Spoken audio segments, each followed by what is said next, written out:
everyone, it's Siggy, your favourite lazy theologian, armchair philosopher, with another episode of Butter Wouldn't Melt.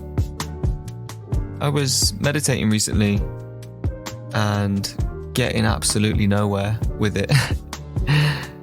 It's a practice, and some days you feel you really achieve something and move forward, and some days you just show up to practice.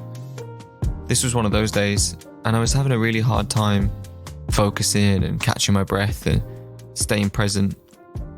Me and my partner Saz, we'd just come back from Copenhagen.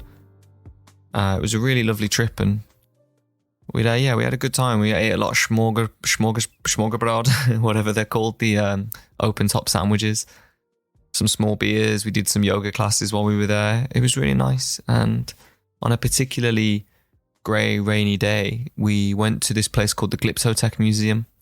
It's a massive sculpture museum right in the middle of Copenhagen. It's a stunning building. It's so beautiful. It has these enormous ceilings and winding corridors. Everything is pristine and crisp and considered and curated. And when you step into the middle, there's this massive conservatory greenhouse with palm trees that are sort of reaching up to the ceiling, trying to push through the glass. Loads of beautiful tropical plants and this gorgeous little cafe where you can sit right in the middle of all of that. And it's beautiful. It's one of those spots you feel like you could be anywhere in the world. So my mind kept going there. My mind kept wandering off to this recent trip. And instead of focusing on my breath and instead of paying attention to my body, I was walking back through those corridors and looking at those old Egyptian statues and Greek white marble. I kept trying to pull myself back, and I was getting a little frustrated. But then I realized there was something to investigate in remembering this trip, and specifically the experience in that museum. I remember that day, both of us were really engaged and switched on by everything in this space. It was so easy in a space that caters to you so much to be present and to be excited and to feel joyful, and more than all of that, be curious. To step into a space like that with a beginner's mind and seeing all these fresh things and learning all this new stuff. And that's kind of a feeling you get on holiday a lot of the time anyway. When you're in a new country, you're walking through a new city or town, getting to go to these museums and spaces, you approach all of it with that curious mind. So rather than run away from it in the meditation, I thought I'd sit with it for a bit, and it made me feel motivated to bring that presence and that beginner's mindset back into my life everywhere I go. Like, why should it be reserved for holidays and trips or museums or curated spaces that are designed to bring you into presence? You know, why can't I feel like that when I walk through Tesco and I'm buying a sandwich? Why can't I feel like that every day when I'm just walking down my high street? That kind of mindset, it shouldn't be reserved for new stimulus or trips and holidays. There's no reason why I can't access that every day. So, yeah, I sat with it for a bit, and rather than pushing it away, I just sort of let it come in, and it sort of motivated me to go through the next few weeks with that mindset as much as I could. Whenever I found myself feeling distant or sort of cloudy-eyed when I'm out in my normal environment and when I'm at home, I'd remind myself of this trip and remind myself of that motivation and wonder, can I still be that excited in places that I've become so accustomed to? And when it works, it's been great. It's been really joyful, and I've noticed that as I'm moving through my day-to-day life, there's a little bit less anxiety, there's a little bit less edge, because I'm paying attention to my environment. I'm not just trying to sort of hustle through it and get to my destination or sort of keep thriving and pushing forward. I'm slowing down as if I'm on holiday. And it's made a really big difference. And I think I've needed it more than ever this last couple of weeks, because I was reminded recently that it really is all we have, this present moment. There's nothing promised, and I want to be able to walk through my life every day, feeling it and seeing it and experiencing it now. A couple nights ago, I got a phone call from my sister, Smell. Bad news always seems to come over the phone or in train stations or car parks. My older brother, Divi, he'd been in quite a serious car accident. Somebody steered into him on a dual carriageway in an attempt to get into a McDonald's and beat the traffic. My brother and this man and all the other people involved almost lost their lives so that somebody could get their fast food just that little bit faster. Both cars were completely written off and luckily everybody's safe and alive. I spoke to my brother a little later after it happened, and until recently he was somebody I avoided and I wouldn't have called. He must have some sort of protection spell around him because as far as I'm aware, this is the 5th or 6th time he's almost died in his life. In the past, I distanced myself from him and from all of his emotional and physical trauma. I tell myself when I was younger that he was looking for attention or that he brought it upon himself.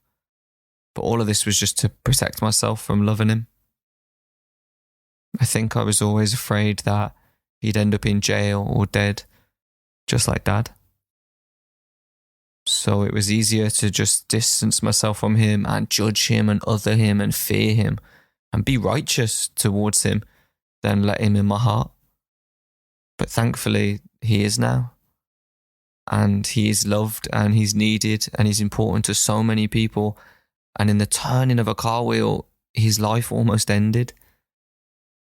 When my dad died in 2016 of a heart attack at the age of 51, that was a 5 a.m. phone call. And when my sister phoned to tell me about my brother, my heart sank. I thought this was the call that I'd convinced myself one day I would get. A call that I felt I was preparing myself for. Convincing myself that it was going to come rather sooner than later for so many years. Life is just a series of slender threads. A phone can ring and the security that you've convinced yourself that you have is just gone. I remember Jack Cornfield once said, if you had 1 month left to live, who would you call, what would you say, and why are you waiting? It makes me really glad that I can have those phone calls now with my brother. And I can only speak for myself and my practice and therapy, but it's made a huge difference, giving me the ability to make those calls and have those conversations rather than armoring up and hiding. I'm softening and letting go of these old emotions, making space. In fact, actually, when me and Saz were in Copenhagen, we saw this great piece of graffiti that just said, "Don't bring old emotions into new experiences." My old emotions would have stopped me making that call, 100%. To tell him that I love him, to tell him he's loved, and how grateful we are that he's okay. In the past, I wouldn't have had the courage to make that call. I had so many feelings after we'd spoke and after the initial shock of getting that call. And I needed to do something with my body. I felt rigid and anxious and angry and grateful. I was all mixed up, and so I put my gloves on and I went out to the garden and I took it out on the bag. It was grey and dreary in the garden, and I threw everything I had at this bag till I had nothing left to fight off how I felt. Exhausted, it was impossible to pretend I was okay. All those feelings I was holding back, I didn't have the strength to hold them off anymore. And as I let everything in, I struggled to remain present. I was digging out old trauma from the past. I was getting caught up in fears of the future. When this huge January freezing cold wind blew over the fence, freezing the tears in my eyes and blowing my hair back. And at the same time, this little crack of sun just sort of broke through the cloud. And in it, I felt this presence of my brother and I felt this presence of my father. This is the same cold wind that blew through my father's cell window on January days. It's the same wind that passed over my brother's car bonnet as he went skidding down the road. It's the same wind that helped him catch his breath and clear his lungs after the incident.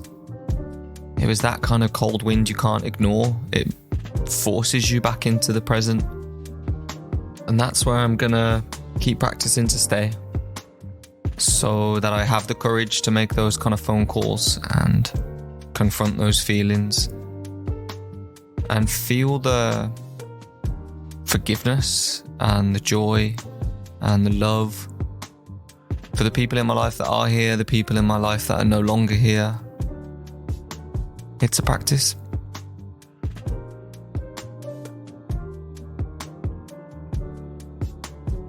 Hey up everyone, thanks again for listening.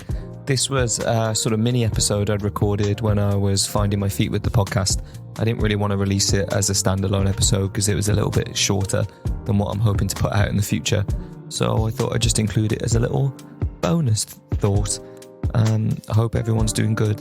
You can hit me up as usual on butterwouldn'tmeltpodcast@gmail.com, on social media @butterwouldn'tmeltpodcast. Drop me a line. Thanks for all the support. Peace.